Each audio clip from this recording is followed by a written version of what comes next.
Fox News is projecting former President Donald Trump has won the 2024 presidential election. As of now, Fox News projecting Trump currently has 277 electoral college votes. So Trump won the election, and that's going to... He slaughtered her. Not even just one. Remember, it was annihilation. It was like Mortal Kombat flawless victory. come as a big surprise to most of New York, which voted 55% in favor of Vice President Harris. But even though Trump won... But New Jersey almost flipped it. Hey, shout out to my home state. New Jersey, Irvington, New Jersey, man. And many progressive policies heavily supported in New York City itself, like liberal immigration laws, go against the platform he got elected on and may govern from. Which means that some really strange things are going to start happening here, especially concerning the asylum crisis. Look what happened. Is this crazy? President-elect Trump celebrating victory in the presidential race. This was about 20 minutes ago. The AP declared Trump the winner over Vice President Kamala Harris. The greatest comeback in American political history. I mean, we've never seen anything like this. With the arrival of more than 200,000 migrants to the Big Apple, New York City has spent more than $5 billion on the migrant crisis. New York and New Jersey, blue states, how might these election results be felt in our area? That's the story of the whole election, is that Donald Trump did better in Democratic areas than he did last time around. A new warning about a dangerous Venezuelan prison gang making deep... Listen, the Democratic Party as a whole is losing the black and Latino vote, man. We tired of y'all lying. For inroads in the U.S. The Department of Homeland Security says members of the notorious Tren de Aragua gang are increasingly drawn to sanctuary cities. I mentioned how President-elect sanctuary cities, a.k.a. Democratic cities, a.k.a. the places that have banned on guns. You think they could do this in Arizona or Texas? No. Because the whole community be like, what, motherfucker? They'll come out, shoot them, bang, bang, bang, bang. And then call the police because they're illegal immigrants and they're supposed to have guns anyway. No, they got to do it in Democratic communities where they scared to say anything because there's already Bloods and Crips and GDs and VDs and Vice Lords and all that other shit. Trump outperformed his 2020 numbers even in blue areas. Let's put a finer point on that. In 2020, he lost New Jersey by about 16 points. This year, he lost New Jersey by about 5 points. So I would expect that Democrats are going to continue to try and run to the right. What does that mean? If Trump do a great job, that New Jersey going to flip red? And run to the middle, and they're going to try and be the moderate or centrist party. But they got some work cut out for them because I think many people tie the Democrats to the far left.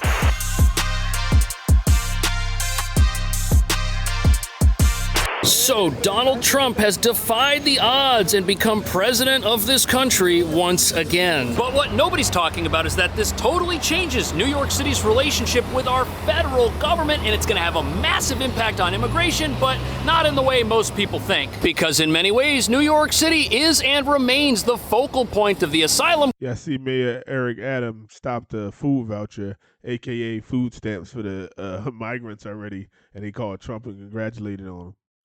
Crisis here in America. And when this crisis first began, Mayor Adams was initially receptive to the idea of thousands of folks coming here to seek a better life. But after thousands came, thousands more decided to do the exact same thing. And as of right now, we've got over 212,000 people who've come to New York fleeing poverty, seeking the American dream. And because of New York City's generous right to shelter rules, everyone's been offered a free place to stay, which is great because it's kept families from having to live out on the street. But it hasn't exactly been sustainable, which is why many of those... I was younger. I stayed at the YMCA before. Where the hell did this right to shelter come in? Do our homeless veterans get this? Right to shelter.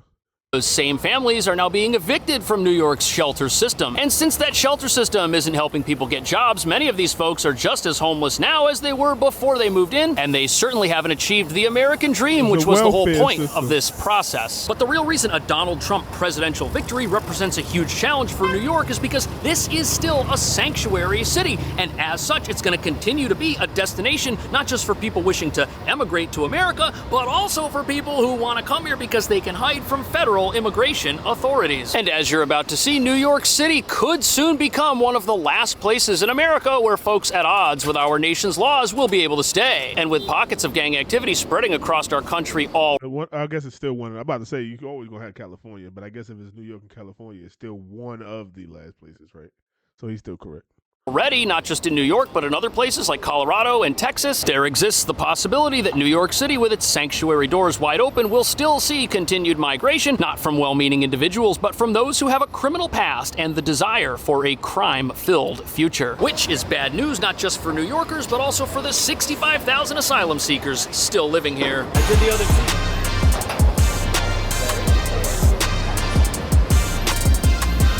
Trump Tower. So here we are, Trump Tower. That's the front entrance. It's about 12 o'clock the day after the election. And it's not too crazy. No protesters, nothing wild, no megaphones, no crowds. But some people here might start doing that once the new president takes over and starts doing things that they disagree with. New York and New Jersey, blue states, how might these election results be felt in our area? In New York, there's actually a number of congressional seats that seem to have gone from Republican to Democrat. And right now, that's the last chance that the Democrats have to hold on to any. Yeah, I'm considering New Jersey Republican as of right now. 5 points away. My home state Republican, baby. Of the House. They lost the Senate, they lost the presidency. So that could be. For this election. Next election, they might put somebody up there stupid. And boom, hey.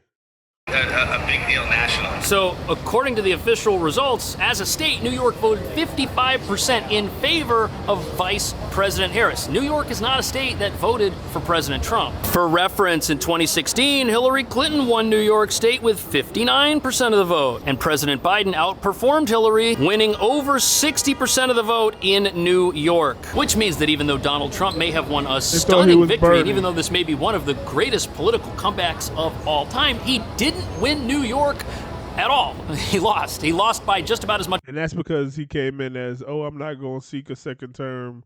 I'm only going to be an interim president, a transitional president, and we need something better than Trump, whatever that was. And people gave him a chance and turned out to be wrong. Nowhere near Bernie Sanders, just in age. Much as he always loses, and what that means is many of the people here do not want Trump laws, they do not want Trump policies, they do not want to see him govern on the platform that he ran upon, that's for sure. And as a sanctuary city, New York itself already exists in opposition somewhat to federal laws it doesn't like, and it's been doing that for all 4 years of the past presidential administration, which many say is the reason Mayor Eric Adams going to need a damn pardon from Trump. So he might, all you immigrants might be out just because of that. It ain't going to be sanctuary no more if he need that. Trump will say, listen, you need that pardon. Hey, listen, I need these people up out of here. The asylum crisis here looks the way it does. Remember, this all started here back in 2022, and it really started growing in 2023, and we've still got around 65,000 individuals living in our shelter system, which is supposed to be helping them become sufficient, but is failing in that mission because it's not part of a greater purpose of actually connecting these people with jobs and the future many of them were promised when they moved in. Instead, all our shelter system has really provided people with is the opportunity to fill out asylum paperwork and not much else. However, our right to shelter rules, they're not going away anytime soon. Those were not on our recent ballots. That was not something that's been voted on. And even if a new president does come in and close our borders completely, there are still thousands of people in this country right now with legal permission to be here, waiting for their asylum cases to play out. And unfortunately, there are also quite a few people in this country that have ties to dangerous criminal organizations. We're talking at least 600 known associates of a dangerous Venezuelan gang. Tren de Aragua is the name of it, which started in a prison in that country a few years ago. And that gang is now here. There have been reports of gang members living in some of the city's own funded shelters that Democrats always make it seem like, what gangs? What gangs? It's all speculation. He's making it up. are supposed to help asylum seekers, creating a situation here that's not only very bad for the people the asylum crisis is named after, because they can't actually get the help they need or achieve anything if gang members with weapons control where they live and exploit them, but this is also a potential problem for New York because of how popular Donald Trump now is on a national level. He didn't just win an electoral victory, he also won the popular vote. It's very likely that he could govern on what he ran on, and some in New York may see this as an opportunity to oppose that by doubling down on sanctuary-type policies that don't actually help people who really need it. While we're speaking of New York and New Jersey, are you surprised to see the actual total numbers? Usually these are obviously tried and true blue states. That's the story of the whole election, is that Donald Trump did better in Democratic areas than he did last time around. And it wasn't an enormous change most of the places. It was 2 or 3 percentage points. But the race and the electorate is so divided that's all. So the key word, unfortunately, here is division. New York is very divided from how many states and many voters feel about our upcoming new president. And that's probably only going to become even more apparent as 20. So if they tighten up on, or I guess double down on more asylum type laws and bring more people in, they're going to shoot themselves in the foot, because they're going to bring people in and it's going to make the black people and the Latino people that's in the poor neighborhoods upset. That don't make sense. And then Trump probably going to make sure that he put in laws so that none of those people can vote federally in the election. And then they have the House and the Senate, I believe, so then it's going to pass. So then it's only going to make them lose again, just like focusing on the abortion issue didn't help Kamala. Like, not that many people thought it was more important than Gaza or being able to buy groceries. Just wasn't. It's up there, but it just wasn't. And then Trump is not like taking away their right to abortion. He just said, hey, we're going to make it up to the states to vote. So if you don't like your states, like Arizona, we elected to put basically make the right to abortion a constitutional right in our state. So it don't matter if the federal government tried to take it away. It wouldn't be. You could do things like that. So I'd rather do that than the Democrats. Like, come on, he's not trying to take it away. He's trying to put it to the states. So, yeah. 25 rolls around and he takes office for the second time. And even though the asylum crisis as a whole may change with less people entering the country through ports of entry or through the borders, it is ridiculous to think that cities like New York with progressive leaders won't rise up in opposition to that in some way, potentially passing policies that don't exactly make the asylum crisis better, even though they claim to. Like our right to shelter policy, which doesn't actually help people. Yes, it lets you move into a former hotel or into one of the gigantic tents out on Randall's Island, but it just does that. It's not actually helping people get on their feet and achieve the American dream, yet it exists, and it's something Republicans complain about, so maybe more of that will keep happening, even though it's not actually benefiting the very people who move into those shelters. Again, these are dangerous environments in many cases. Police are banned from going inside of them because this is a sanctuary city, so our local law enforcement that has plenty of resources to keep the president safe with all these checkpoints and stuff over here, they're not allowed to go into our shelters and patrol them looking for people who might be breaking the law. They're only allowed in if they've got a warrant for a specific individual, and what this does is this creates places that are more akin to like a minimum security prison, because you've got gang members who are actually in charge in there, not law enforcement, not the city. And this is not hyperbole either. It's out there for everyone who wants to see and look at it. New York's sanctuary status is actually aiding people who aren't here to help anybody but themselves in an illegal manner. And these are the results of bad policies, not because the asylum seekers themselves are bad, absolutely not, but because bad people are allowed to take advantage of laws that aren't protecting those who really need it. But sadly, the right to shelter system will probably remain in its current state, not actually doing anything to help people. And some here will brag about it as a badge of pride, because in their minds, they're resisting tyranny and standing up for democracy against a president they dislike. And with 55% of the state voting the way that they have pretty much in every other presidential election, the politics of New Yorkers as a whole aren't realigning, even though some political analysts are predicting that there will be a movement towards the center from those who may have previously been associated with left-leaning policies.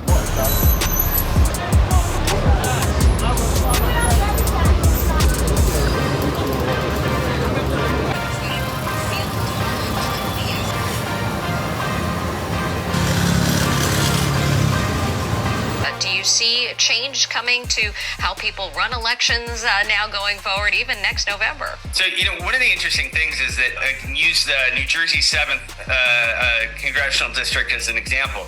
The candidate, the Democrat, she was very, very progressive and very, very left. She tried to run to the middle and didn't get there fast enough, and she lost. So I would expect that Democrats are going to continue to try and run to the right. They're going to try and run to the middle, and they're going to... Yeah, nothing that New York City does in the near future is going to change any of that. I don't think there's going to be much of a realignment here at all, and that's because many of our notable elected officials were able to win. Like I said, though, you see Eric Adams already stopped the food voucher. That's more moving to the middle.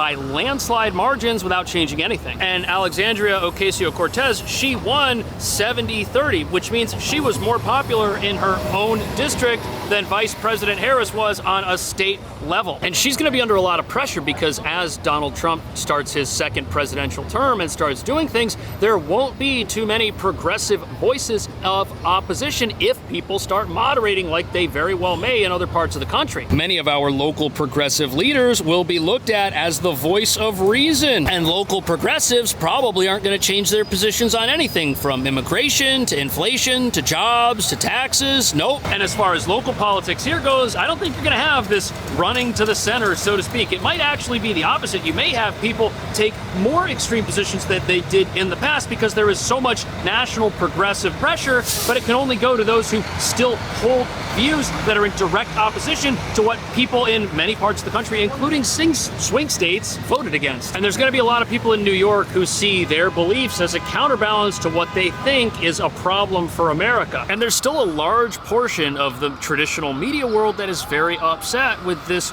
Trump victory. Up until election night, he wasn't supposed to win this thing. He was actually down in polling. That slowly started to change after the votes came in and were counted, but 538, that's what the most reputable polling thing out there. Well, that guy, Nate Silver, he's thrown out his model saying that it doesn't accurately predict elections, and he was supposed to be one of the most accurate. But hopefully something can be done to help the actual asylum seekers, because we've still got 65,000 of them living in shelters, and they're not being prepared in any way to reach for what New York said they were going to get when they moved in. Many of them are now so homeless that they're living in tents outside of the shelters where they moved into, and they have to do that because they have to go back to the shelters to get their mail, and the mail contains their asylum information. So we'll have to see what happens with that. We've still got a very big humanitarian crisis on our hands here in New York, and it's a problem that's probably not going to get fixed through political stuff, because that's what brought it here. It needs to start helping actual people. But what do you think about that? How would you go about fixing New York City's asylum crisis? And do you think that a lot of people are going to be asked to leave the country? Do you think many asylum applications are going to get denied?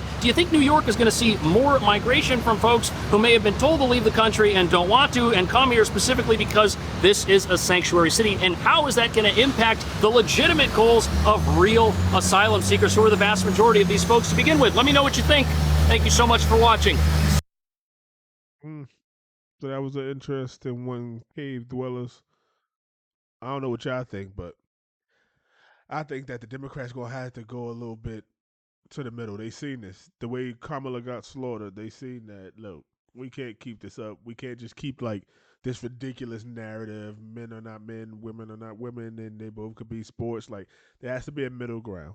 And I think the Republicans this time around were just a little bit more relatable, a little bit more understanding. Like, hey, I'm a freedom of choice. No matter what I'll do in my personal life, I think you should govern the American people differently, right? Hey, I don't believe in abortion, but that don't mean people shouldn't have the option, right? Even if you're a religion, I never thought like people who like are Christian and they're like strict Bible, like where in the Bible or does God say, hey, yeah, you as a human, while you down there, take away freedom of choice from other people?